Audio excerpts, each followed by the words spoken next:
Bismillahirrahmanirrahim. Assalamualaikum semua. Selamat sejahtera. Okay, selamat datang kepada semua yang sudi meluangkan masa pada pagi ini untuk kita sama-sama berkongsi sedikit. Saya nak kongsikan satu topik yang agak santai untuk pagi ini, iaitu berkenaan dengan kelebihan. Kelebihan kalau ibu bapa ni nak memperkenalkan ataupun mengajar tentang kemahiran programming ataupun coding kepada anak-anak. Okay, so perkongsian hari ni agak santai.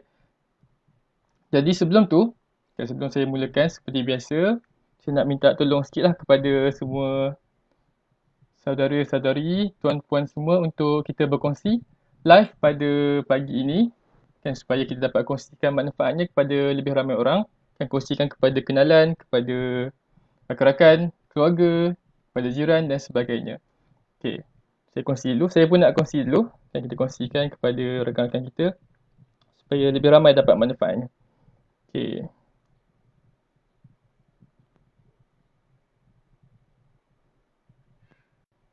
Alright, selain tu boleh jugalah bagi tanda like, boleh share ataupun komen. Komen di bahagian komen di bawah kalau ada apa-apa soalan ataupun sebarang pertanyaan atau sekadar nak bertanya khabar dan sebagainya. Kan, sangat dialulukan komen daripada pihak tuan-puan semua. Alright.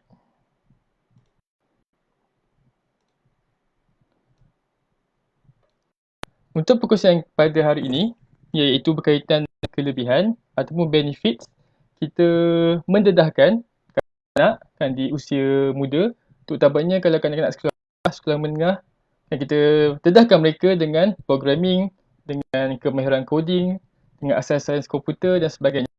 So pada hari ini saya akan kongsikan ataupun nak dedahkan tentang kelebihannya dalam 4 aspek yang berbeza. So kalau tengok dekat sini, ada 4 aspek yang akan saya bincangkan. Yang pertama, iaitu dalam aspek pembelajaran. Okay, semestinya, kan concern utama kalau kita sebagai ibu bapa ni, nak tengok adakah bila kita nak ajar sesuatu tu, adakah ini satu pelaburan yang berbaloi. Kan investment tu kan. So sama ada kita nak laburkan, yang terutamanya masa, kan kita nak bagi anak kita, instead of dia belajar akademik dekat sekolah kan, subjek yang dia belajar tu, nak tambah satu lagi kemahiran ataupun skill yang perlu invest masa dia. So kita ni adalah satu concern sebagai ibu bapa kan, sama ada nak belajar coding ni, adakah dia akan bagi satu pulangan yang berbaloi kepada anak kita tu. So saya akan kupas lagi iaitu tentang pembelajaran, aspek pembelajaran, bagaimana coding programming ni akan memberi kesan kepada pembelajaran anak kita. Okay, yang kedua, kita nak tahu juga kan, adakah kemahiran programming ni akan memberi manfaat dan kelebihan kepada aspek pemikiran anak kita. So, selain daripada dia belajar, adakah pemikiran ataupun skill coding ni akan memberi impak kepada anak kita punya corak pemikiran. Kan? Our children's way of thinking. So, apa efek dia nanti? So, untuk aspek kedua tu. Okay, yang ketiga, kita akan lihat juga bagaimana programming ni akan membantu untuk meningkatkan aktiviti. Okay. So, yang keempat dan akhir kan, selain pada concern kita tentang pendidikan dan pembelajaran, adakah coding ni akan memberi kesan ataupun memberi kelebihan dan manfaat kepada peluang kerjaya anak-anak kita ni nanti pada masa hadapan. Kan?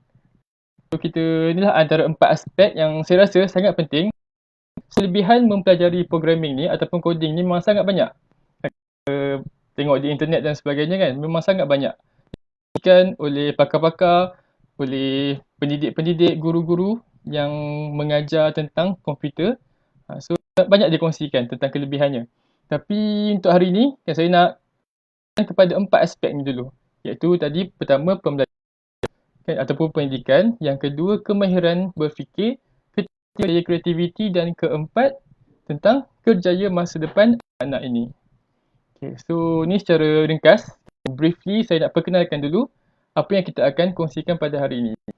Okay, tengok ya. Selamat datang kepada yang selamat datang yang baru datang. Terima kasih kerana sudi meluangkan masa. untuk mendengar sedikit celoteh daripada saya di page Akademi DS ni. Okay, so setakat ni itu dulu. Okay, kemudian saya pergi Okay, so saya dengan aspek yang pertama iaitu pembelajaran. Okay, so bila kita tengok tentang pembelajaran ni, kan pastilah sebagai ibu bapa, memang benda yang paling kita fokuskan adalah tentang pendidikan anak ni. Kan? Apa yang diorang belajar, kan? Apa yang diorang belajar di sekolah, dan bila balik rumah, kan? Apa yang dapat diorang belajar lagi di rumah. Kan? So, ada ibu bapa yang invest masa anak dan juga wang ringgit untuk hantar anak-anak dia pergi ke kelas tuition, kan? Supaya proses pembelajaran tu sentiasa berterusan dan masa anak-anak kita tu terluang dengan belajar, kan? Belajar. So, malam kita hantar pergi mengaji Al-Quran, belajar. So, adakah bila kita invest, kita masukkan satu kemahiran yang baru iaitu berkaitan dengan programming, berkaitan dengan komputer, coding dan sebagainya ini, adakah bila kita masukkan kemahiran ini, dia akan memberi beban ataupun dia akan membuatkan anak kita lebih seronok. So, itu antara persoalan yang perlu kita jawab dan perlu kita fahami. Okay, so kalau kita nak tahu sekarang, kan zaman sekarang ni memang kita tak boleh lari daripada teknologi. Kan, komputer, semua benda guna komputer. Dan dekat sekolah pun, saya rasa kebanyakan sekolah-sekolah di Malaysia ni memang tersedia dengan makmal komputer mereka sendiri. So memang dekat sekolah pun memang dah diajarkan dengan penggunaan komputer, penggunaan internet, penggunaan teknologi ataupun setengah sekolah yang advance lagi dia ada tablet. So semua tu memang dah terdedah ataupun didedahkan dengan menyeluruh kepada anak-anak kita. So bila mereka belajar berkenaan dengan coding, kan coding ni memang satu kemahiran asas ataupun dia kemahiran asas dan juga advance jugalah, kan. Advance untuk dia faham tentang komputer ni. So bila dia belajar menggunakan komputer, dia akan lagi faham, dia akan appreciate lagi, kan dia akan memang betul-betul appreciate kan penggunaan komputer tu. Kan dia memang mahir, dia akan mahir, kan benda ni dipanggil sebagai teknologi literasi teknologi. So dia ada satu kemahiran di mana dia boleh gunakan komputer ni dengan baik, kan. Instead of kalau biasa anak-anak ni dia belajar dengan mungkin pertama dia guna internet, kan macam mana dia nak belajar ataupun cari sumber-sumber pelajaran dalam mungkin YouTube ataupun apa-apa saja website daripada Kementerian Pendidikan, kan ada setengah-setengah website yang kita boleh akses untuk dapatkan pendidikan. So kalau anak-anak ni dah biasa dengan komputer, kan dah biasa menaik, kan biasa guna mouse, so memang dia ada satu literasi yang hebat lah dalam penggunaan komputer. Okay, so selain daripada itu, kan seperti kita tahu, sekarang ni untuk belajar, kan kita bukan sekadar harapkan buku sahaja. Banyak lagi sumber selain buku. Kan zaman kita dulu, mungkin buku adalah satu sumber yang sangat penting, satu source, kan di mana apa saja yang kita nak belajar, kita nak tahu, semua kita cari kepada buku ataupun pada jurnal. Tapi sekarang, semua ilmu ataupun pengetahuan tu semua di hujung jari. Semua kita boleh akses dalam internet. Jadi, kalau anak-anak ni memang sudah mahir dengan penggunaan komputer, kan dia dah biasa belajar programming, memang akan sangat cekap untuk dia mencari sumber ataupun source dalam internet. So memang dia akan sangat cekap untuk gunakan internet. So bila dia nak belajar something yang baru, kan dia memang dia lebih advance lah ke arah ni. So memang advance untuk dia belajar something yang baru lah, berbanding dengan kalau kita lambat ataupun kita kurang dedahkan anak kita ni kepada kemahiran komputer. Terakhir sekali, memang ada beberapa kajian yang dibuat bahawa anak-anak yang belajar programming ni dia ada satu kemahiran komunikasi yang baik. Okay. Kenapa? Okay, yang pertama, kita bina satu program, kita bina satu skrip. Kita tahu skrip ni adalah satu command, kan? Satu command arahan. Mana kita beri arahan daripada manusia kepada komputer. So bila anak-anak ni dia dah biasa dengan command-command ni, kan, dia pun tahu bila nak letakkan command ini yang bersesuaian dengan situasi yang berbeza. So itu pemikiran di mana setengah arahan tu perlu diikuti dengan ada turutan dia, dan setengah arahan tu hanya sesuai untuk setengah-setengah situasi. So bila kanak-kanak ni di usia yang muda pun dah faham benda ni, kan, so pemikiran dia akan jadi lebih matang. Dia matang, dia akan mudah untuk menerima arahan dan dia juga memang mahir untuk memberi arahan juga. Okay. So itu adalah tiga kelebihan yang kita boleh nampak ataupun kita akan dapat jika kita dedahkan anak kita tentang kemahiran asas komputer dan programming. Dan kelebihan ni kita boleh nampak ataupun kita lihat kesan dia dalam aspek pembelajaran. Okay, itu aspek yang pertama. Okay, yang kedua. Okay, maaf.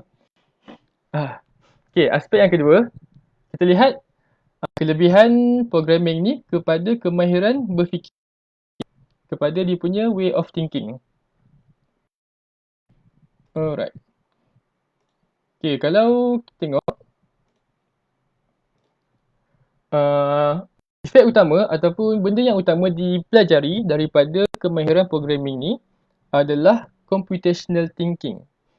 Okay, memang banyak disebut dia adalah antara skill dan juga pemikiran yang sangat penting pada zaman sekarang ni, iaitu berfikir dengan computational thinking. So apa tu computational thinking? Computational thinking ni boleh kita cakap sebagai satu corak pemikiran yang logical dan juga berstruktur. Maknanya kita fikir secara logik pada masa yang sama, corak pemikiran kita tu disusun dengan struktur yang sangat. Okay, so memang bukan semua orang ada skill ni. Kemahiran ni perlu dipelajari dan diasah, selalu digunakan dalam kehidupan seharian.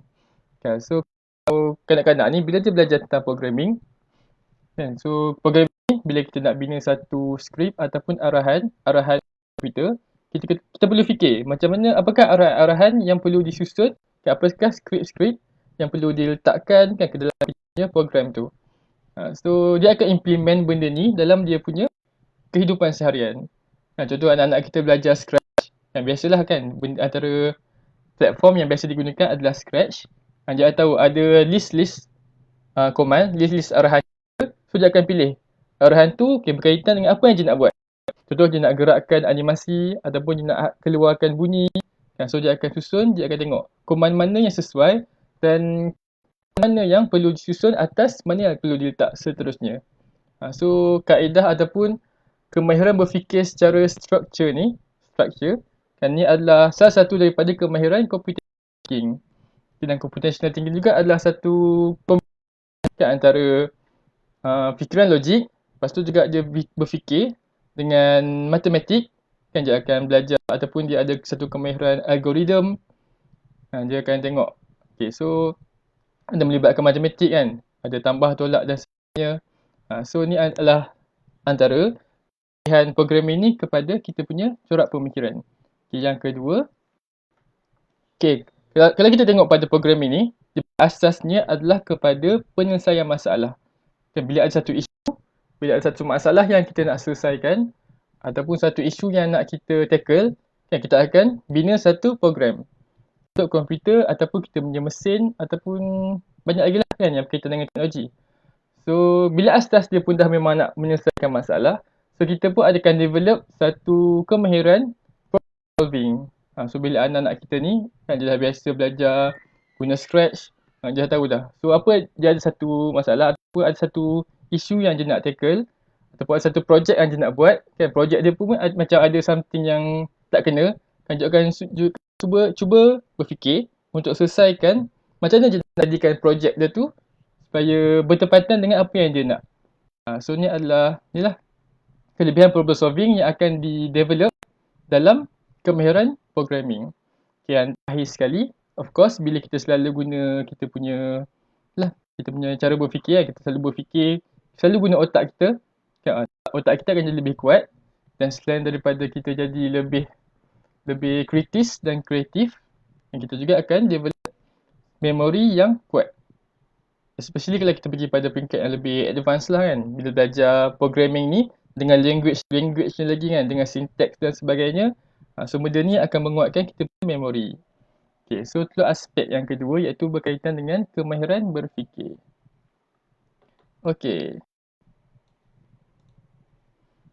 So macam biasa, saya galakkan tuan-puan semua yang sudi menonton pada pagi ni untuk bertanyakan soalan kan. Selain daripada share yang baru datang tu, jangan lupa untuk share ataupun like kan, untuk live pada pagi ini.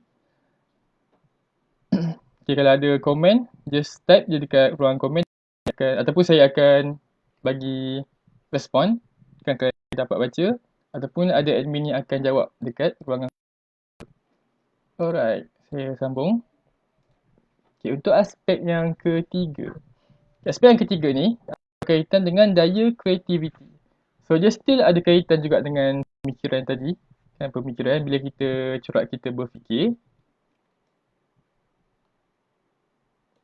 Okay, kita berfikir dan sebagainya.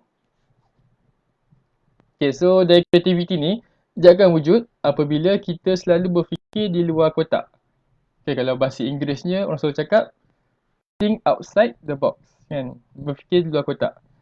So kalau tadi, kan, kalau aspek sebelum ni dia lebih kepada logik, kan, computational thinking, kan, berfikir secara sequence, berfikir secara berstruktur.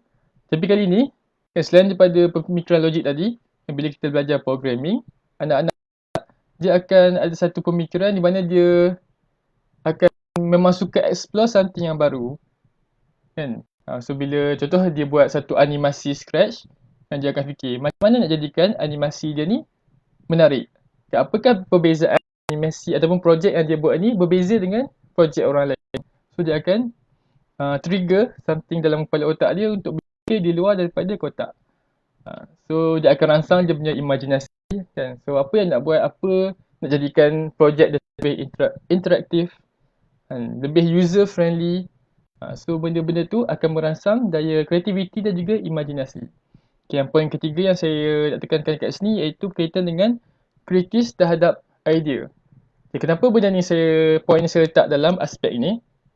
Okay, kerana apabila kita selalu ataupun kita selalu buat, kan, yang berkaitan projek berkaitan dengan programming dan coding, kan, biasa kita selalu buat benda ni, dia akan ada satu tahap bila kita buat programming tu kita nampak kesalahan, kan, ada kesalahan ataupun ada masalah dalam kita arahan skrip tadi. So orang yang biasa buat programming memang akan selalu nampak ataupun hadapi benda-benda macam ni, kan. Dia akan selalu buat salah, kan, ada je error, ada je something yang tak kena pada program dia. So bila kanak-kanak ni lah, bayangkanlah, kan, kanak-kanak ni kan, biasa kecil-kecil dia selalu dapat apa yang dia nak, kan. Semua benda yang dia nak semua dia dapat ataupun semua yang dia buat semua jadi. So bila dia dah start belajar programming, dia akan faham ataupun belajar bahawa bukan semua benda yang dia buat tu akan berjalan dengan lancar, kan. Akan belajar berjalan dengan apa yang dia rancangkan. So bila dia belajar benda ni, dia akan lebih kritis terhadap idea yang dia nak timbulkan, kan, dalam cakapan dia, dalam pemikiran dia, kan, semua idea yang dia ada dalam kepala otak dia, semua dia akan kritis ataupun berfikir secara kritikal. Dan idea yang dia dapat daripada orang lain pun dia akan kritik juga, kan. Dia akan kritik dulu, dia akan fikir, adakah idea ni sesuaian dengan situasi, adakah idea ni dapat menyelesaikan masalah. So itulah maksud yang nak saya sampaikan kepada point kritis ni, kritis terhadap idea. So setiap idea ataupun setiap maklumat yang dia dapat, dia akan berfikir dulu, adakah maklumat ataupun idea ni bersesuaian dengan situasi dia sekarang ni, ataupun dia dapat manfaat daripada idea yang dia nak sampaikan ataupun yang dia terima tersebut. Okay, so tu adalah antara poin-poin yang berkaitan dengan daya kreativiti, kan, ataupun pilihan programming dan coding kepada daya kreativiti anak-anak kita. Okay, aspek yang keempat ataupun aspek yang terakhir. Okay, so perkongsian hari memang agak ringkas, kan, so dah sampai kepada poin yang terakhir, iaitu berkaitan dengan kerjaya masa hadapan. Alright, so bila kita berfikir tentang anak kita, pasti yang paling utama yang kita nak tengok ataupun kita nak tahu bagaimana masa depan anak-anak kita ni. So apa yang dia akan jadi, kan, apa yang dia akan buat pada masa hadapan. So tu memang antara concern yang kita, concern ibu bapa ni yang besar tentang anak-anak mereka. Okay, so bila kita tengok tentang programming ataupun kemahiran-kemahiran yang penting dalam dunia pada masa akan datang, kita boleh Google, boleh belajar dan juga kita boleh baca artikel-artikel yang berkaitan dengan kemahiran masa akan datang ataupun future skills. Dan kita boleh tengok kemahiran-kemahiran yang penting semuanya adalah berkaitan dengan teknologi ataupun yang berkaitan dengan komputer, berkaitan dengan ni lah, ada especially bila kita tengok ataupun kita baca isu revolusi industri 4.0 ataupun IR 4.0. Semuanya membincangkan tentang teknologi, kita bincangkan tentang lah antara yang popular berkenaan dengan AI, artificial intelligence, berkaitan dengan machine learning, berkaitan dengan Internet of Things. Semua tu memang berkaitan dengan teknologi dan juga komputer.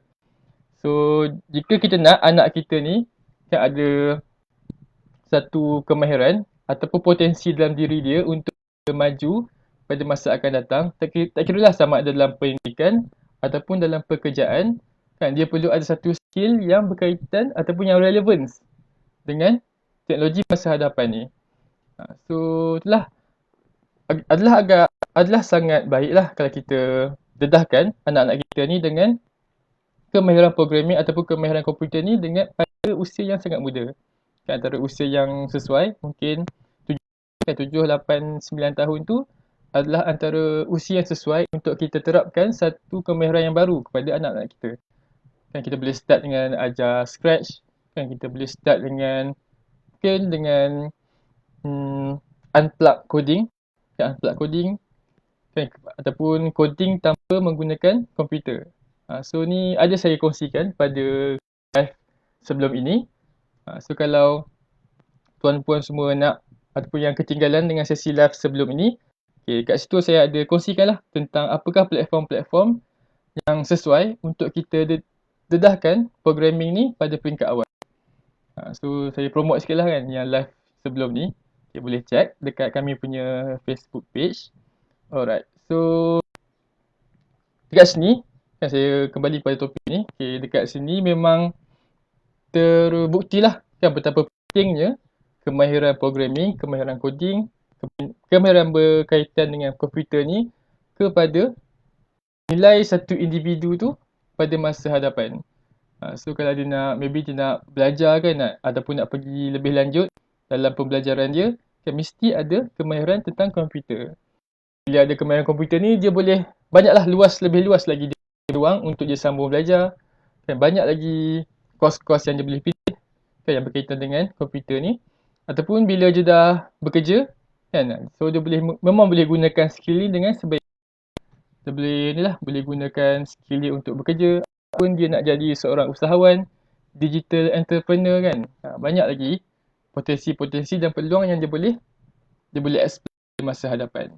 So tu adalah antara kelebihan kan bila kita invest anak-anak kita ni, masa dia dan juga wang ringgit kita kan kepada kemahiran untuk dia belajar tentang komputer.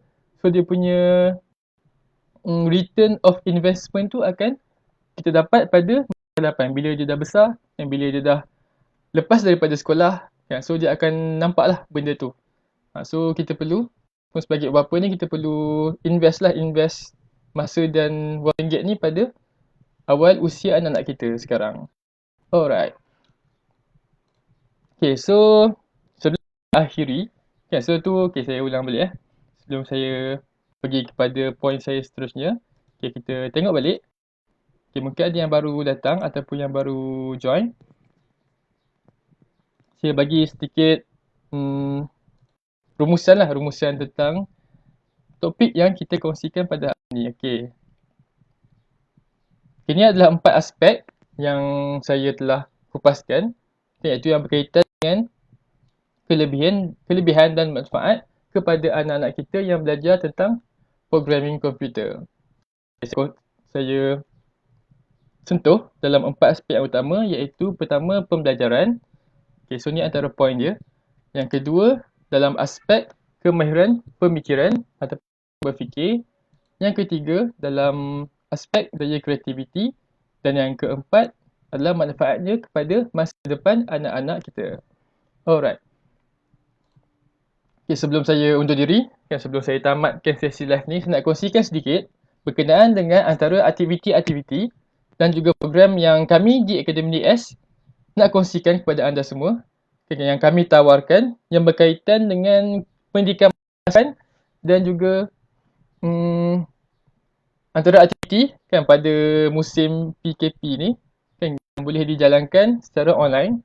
So ibu bapa semua, kelebihan kita jalankan aktiviti secara online. Okay, yang pertama, lebih mudah untuk dipantau oleh anda lah, oleh tuan-puan semua sebagai ibu bapa.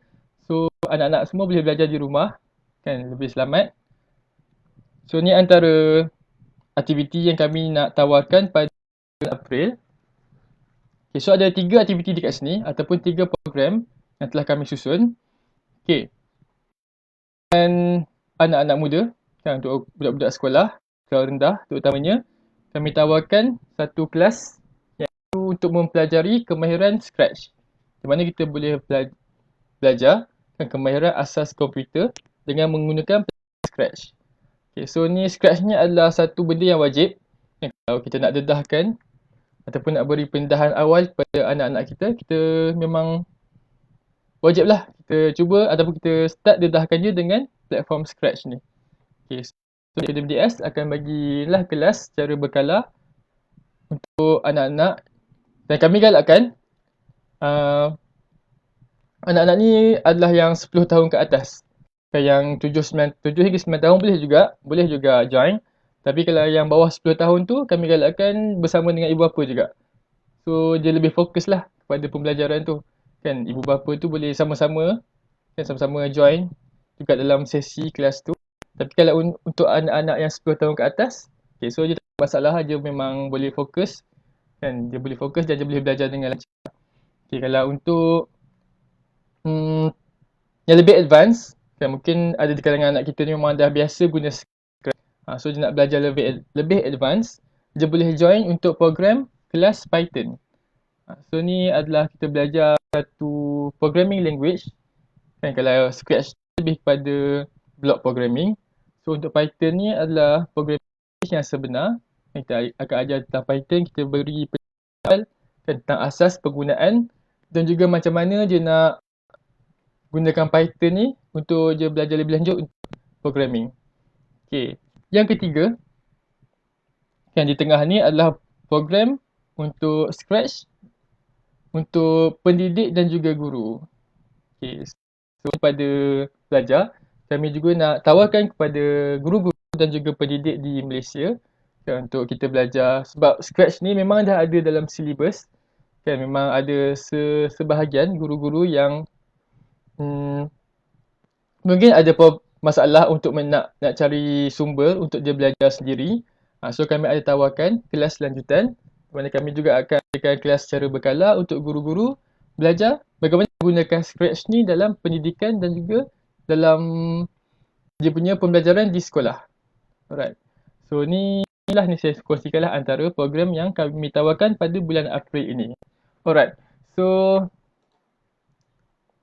sampai sini perkongsian saya pada pagi ini. Dan terima kasih kepada semua yang sudi tonton kan di page kami, yang sudi melawati page kami dan sudi mendengar sedikit perkongsian daripada saya. Okay. Alright. So jangan lupa kan, walaupun dah last ni kan, kalau siapa yang baru join, sila bagikan satu interaksi kan, bagi thumbs up, like, love dan apa saja. Kongsikan juga live kami ini kepada rakan-rakan anda. Alright. Terima kasih kepada semua sekali lagi saya ucapkan. Okay, kalau ada apa kekurangan saya mohon maaf. Jumpa lagi insya-Allah pada live akan datang. InsyaAllah kami akan live secara terus kan, setiap minggu. So boleh chat kami punya schedule untuk live di page kami, di page FB Academy DS. Alright. Kalau tiada apa lagi, saya nak undurkan diri. Terima kasih. Jumpa lagi. Assalamualaikum.